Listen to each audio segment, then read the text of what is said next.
Assalamu alaikum. Now, now I would like to discuss about common overuse injuries of the knee. Common overuse injuries of the knee.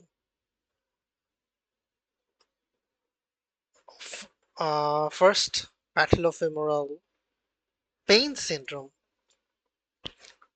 iliotibial band syndrome, pes anserinus bursitis, patellar tendinopathy, and prepatellar bursitis. So, patellofemoral pain syndrome,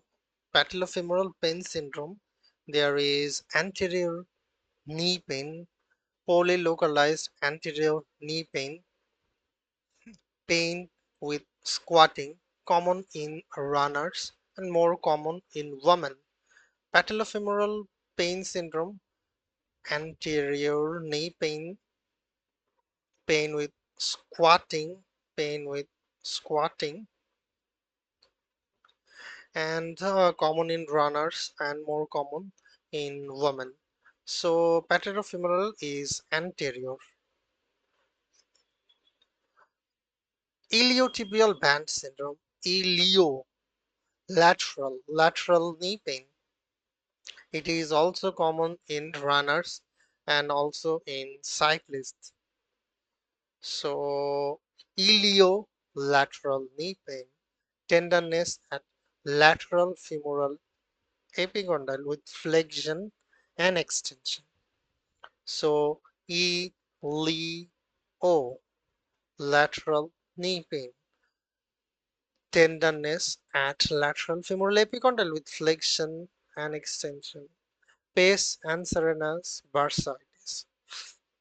It is highly localized medial pain syndrome. So pes anserinus bursitis is highly localized medial knee pain. Point tenderness at pes anserinus bursa. Pes anserinus bursa. There are three bursa take insertion in here in pes anserinus like sartorius, gracilis, and semitendinosus.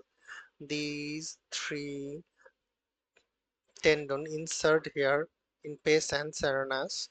So highly localized medial pain and point tenderness at pes anserinus bursa common with osteoarthritis and diabetes mellitus.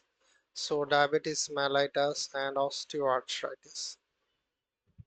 Patellar tendinopathy. So patellofemoral pate anterior knee pain, iliolateral knee pain, and pes anserinus bursitis is medial knee pain. Patellar tendinopathy, localized pain in inferior patella, localized pain in inferior patella, tenderness at insertion, tenderness at tendon insertion at the inferior patellar margin, tenderness at tendon insertion at inferior patellar margin, common in jumping sports like basketball and volleyball. Common in jumping sports like basketball and volleyball. Prepatellar bursitis, again anterior knee bogginess and tenderness. Prepatellar bursitis is anterior knee bogginess and tenderness. Propensity to secondary infection with Staph aureus. Propensity to secondary infection with Staph aureus common in patients who work on their knees. Common in patients who work on their knees. House-made knees. Okay. Injury to the popliteal artery is the most feared complication of any knee dislocation. So injury to the popliteal artery is the most feared complication of any knee dislocation because the resulting lower leg ischemia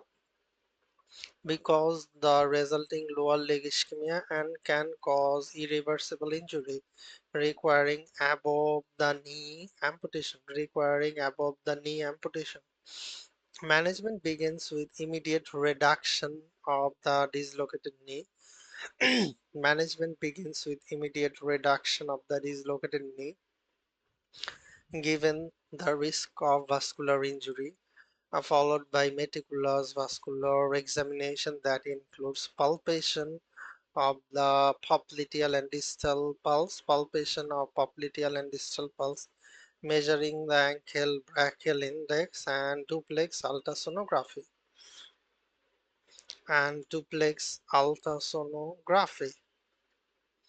This is a picture of the patellar tendon rupture.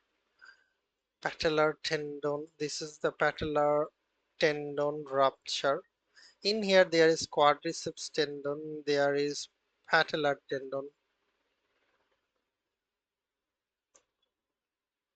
If patellar tendon is ruptured, the quadriceps tendon will pull the patella and patella will move upward. On the contrary, if a rupture of this quadriceps tendon, then patellar tendon will pull the patella downwards, that is, patella will move downwards. Okay, so if there is patellar tendon rupture, there is superior displacement of the patella. Why? Because the quadriceps tendon is pulling the patellar tendon. That's why. So high riding patella for patellar tendon rupture and high riding patella for patellar tendon rupture. Normal ratio is 0.8 to 0.1 to look at through magnifier. This is insol Salvati ratio, patellar tendon length divided by patellar length. Patellar tendon length divided by patellar length. If patellar tendon, it is nearly 0.8 to 1.2. If it is more than, if it is less than zero point 0.8, if it is less than zero point 0.8, it is patella basa, and if it is more than 1.2, it is patella alta. Okay. Okay. Risk factors for risk factor include CKD,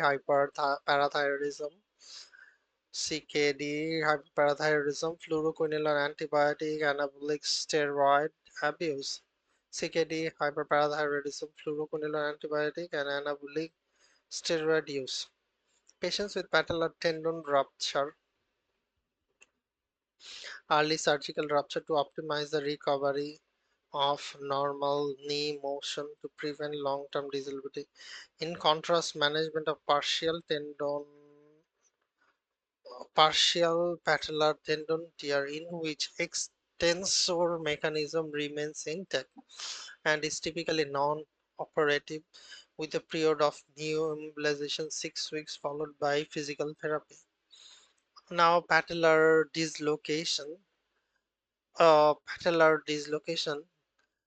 joint laxity, misalignment, lower extremity, tight iliotibial band, patellar subluxation, competitive sports. There is quick twisting motion of a flexed knee. There is popping noise. Lateral displacement of the patella and decreased extension. Lateral displacement of the patella, right knee. Lateral displacement, middle line depression, tracheal groove. Lateral femoral ligament, mediofemoral ligament. This is patella, quadriceps tendon, patellar ligament. Lateral patellofemoral ligament, medial patellofemoral ligament, above quadriceps tendon, below patellar ligament. Quadriceps tendon, patellar ligament, lateral patellofemoral ligament, medial patellofemoral ligament. Torn in patellofemoral ligament, causing displaced patella. The quadriceps muscle normally exerts